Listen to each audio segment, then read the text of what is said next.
The night General Armin Qureshi's daughter was born, the hospital corridors stood straighter, as if they, too, recognized his rank.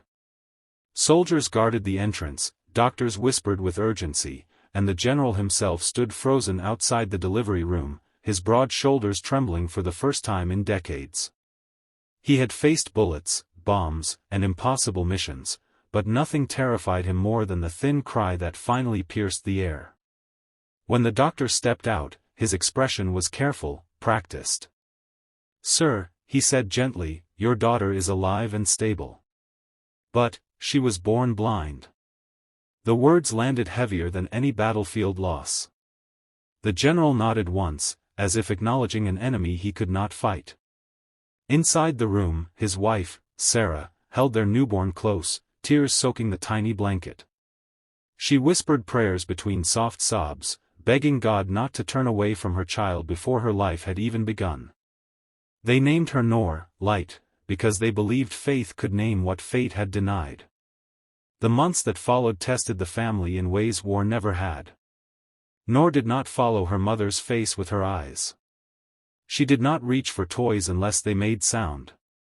Doctors confirmed what the first had said: congenital blindness, irreversible. Specialists came and went. Some offered sympathy, others false hope. None offered a cure. The general never cried in public. He learned how to tie Noor's shoes by touch, how to guide her small hands across pages filled with raised dots, how to describe sunsets with words so vivid they almost hurt. Yet at night, when the house was quiet, he sat alone in his study, staring at medals that suddenly felt meaningless. Years passed. Noor grew into a bright, curious child. She laughed easily, memorized entire books after hearing them once, and played the piano by listening and feeling the vibrations beneath her fingers. Still, there were moments that broke her parents' hearts, when she asked why other children ran without holding hands, or why she couldn't see her mother's smile the way her friends could. On Noor's 8th birthday, she asked her father a question he never forgot. "Baba," she said softly, "what do I look like?" The general swallowed hard. "You look like courage," he replied. "And kindness. You look like hope." She smiled, but he knew it wasn't the answer she wanted. Everything changed the day Noor fell ill with a severe infection and had to be hospitalized. The general's influence ensured the best care, but one nurse stood out among the rest. Her name was Maryam, a quiet woman with warm hands and eyes that seemed to notice everything. She spoke to Noor as if blindness were just another language, not a limitation. She described each medicine before administering it, hummed old lullabies while adjusting 4 lines, and never rushed her touch. One afternoon, while the general was called away for an emergency briefing, Maryam stayed behind after her shift ended. Noor was restless, frightened by the unfamiliar sounds of the hospital night. "Do you want to hear a secret?" Maryam asked gently. Noor nodded. "I wasn't always a nurse," Maryam said. "Before this, I worked with children like you. Children who couldn't see." Noor's face lit up with interest. "Did you help them?" "Yes," Maryam replied. "In ways doctors couldn't." The next day, Maryam approached the general with a hesitant expression.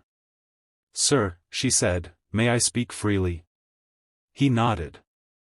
"I know your daughter's diagnosis. I also know that sometimes blindness isn't only about the eyes, it's about what the brain learns too early, or not at all." She paused. "There is an experimental therapy. It's not a miracle. It doesn't work for everyone. But I've seen it help." The general stiffened. He had learned to distrust hope. "Why hasn't anyone mentioned this before?" "Because it's unconventional," she said honestly. "And because it requires patience, risk, and a child willing to be uncomfortable." That night, the general and his wife argued softly, fear clashing with longing. In the end, Noor made the decision herself. "If there's even a small chance," she said, "I want to try. I want to know what light is." The therapy began weeks later. It was grueling. Sensory exercises, light exposure, neural stimulation, hours of frustration and tears. There were days Noor screamed in pain from headaches, days she begged to stop. Each time, Miriam sat beside her, holding her hand, reminding her to breathe, reminding her why she started. Months passed with no visible results. Doubt crept in like a shadow. The general blamed himself for allowing his daughter to suffer for nothing. Then one quiet morning, everything changed. Noor sat on her hospital bed, eyes bandaged as part of the routine. Miriam gently removed the covers and switched on a soft lamp. "Tell me if anything feels different," she whispered. Noor frowned. She blinked. Then she froze. "There's something," she said slowly. "It's not dark. It's not sound. It's warm." Miriam's breath caught. "What shape is it?" "I don't know," Noor replied, voice shaking. "But it's there." Doctors rushed in. Tests were repeated. Again and again. The results were undeniable. Noor was seeing light. Not clearly. Not fully. But enough. The day Noor recognized her mother's face for the first time, the room dissolved into tears. "Mama," she whispered, touching her cheeks. "You were right. You do smile a lot." When Noor finally looked at her father, she reached out, tracing the lines of his face. "Baba," she said, laughing through tears, "you look strong. And tired." He pulled her into his arms, sobbing openly, rank forgotten. Miriam stood quietly in the corner, her eyes shining. When the general turned to thank her, she shook her head. "I just believed in what was already there." Years later, Noor stood on a stage, speaking to a crowd about resilience and faith. "I was born blind," she said confidently. "But I learned that sometimes sight comes from courage, persistence, and the hands that refuse to let go." In the front row, a general saluted, not as a soldier, but as a father who had learned that true strength isn't in commanding armies, but in never giving up on hope.